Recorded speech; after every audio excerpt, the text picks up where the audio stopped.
I was on the train recently and I was just trying to do some writing, just minding my own business, trying to do some writing, and I looked up and sitting across from me was a girl in full leopard print outfit, everything, and I just wanted to yell at her. I wanted to go like, why do you think it's okay to put that on your body and go out in public? And also, more importantly, why am I not wholly unattracted to you? You know what I mean? Because I was into her and it pissed me off, you know? But I didn't yell at her because I'm not like that, you know? And also, I didn't have time because I was already being engaged in an unwanted conversation with a guy who can only be described as looking like a burnt-out member of a former Christian rock band, but the Christian rock band then lost their faith in God because their record sales were so low, you know? That's what he looked like. And he wasn't sitting next to me right away. For a while, he was across diagonals just staring at me, staring through me, you know? So I knew when he got up and sat next to me, it was going to be really good. And this is what he said to me. He goes, "Don't write about me, man," you know, which was hilarious and terrifying because I was writing about him, you guys. I was like, burnt out, Chris, this is going to be so good, you know, and I go, I'm not, just my thoughts. And he goes, "What are you writing?" And I don't know why I told him, I go, I'm writing comedy. I'm a stand-up comedian. And I said in that really sad tone of voice, like I committed some sort of horrific crime. And now my punishment was that I have to write jokes for strangers for the rest of my life or something like that.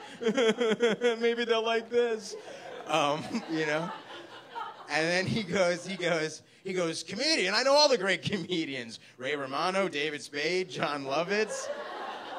You're a liar. How do you know them, dude? Unless those very famous comedians have been frequenting methadone clinics, you don't know them. You liar, you know. And then he goes, "I bet you get a lot of material on the subway." And then I don't know why I said this. I pointed to the leopard print girl, and I go, "Yeah, I want to write a joke about her." And then immediately he goes to her, "Hey, this guy's trying to write a joke about you." And I go, no, just writing. And then he goes to her, he goes, "What's your name?" And she goes, "Emily." And then he goes, "What'd you say, Brooklyn? Your name's Brooklyn?"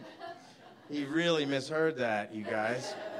And then she goes, "Emily." He goes, "Oh, cool. Come sit next to us." So she does, and now it's the three of us in a row, and he puts his arm around both of us, and he goes, "You guys want to get a drink with me?" And I go, "No, I can't." And then she goes, "I'm from Denmark," which was a strange response, you know? Then he gets really crafty with her because he goes, "What subway stop are you getting off at?" And she goes, "The Jefferson stop." And then he goes, "Me too." The old, "What stop are you getting off at?" Because no matter which one you say, that's the stop I'm getting off at too move. Perfectly executed like a Jedi. And then he goes to her, "So do you want to get a drink with me?" And she goes, "I don't know," which means no, you know?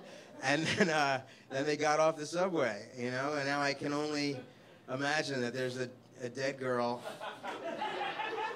someplace in Brooklyn who, when she's first found, will be confused for being a dead leopard, you guys.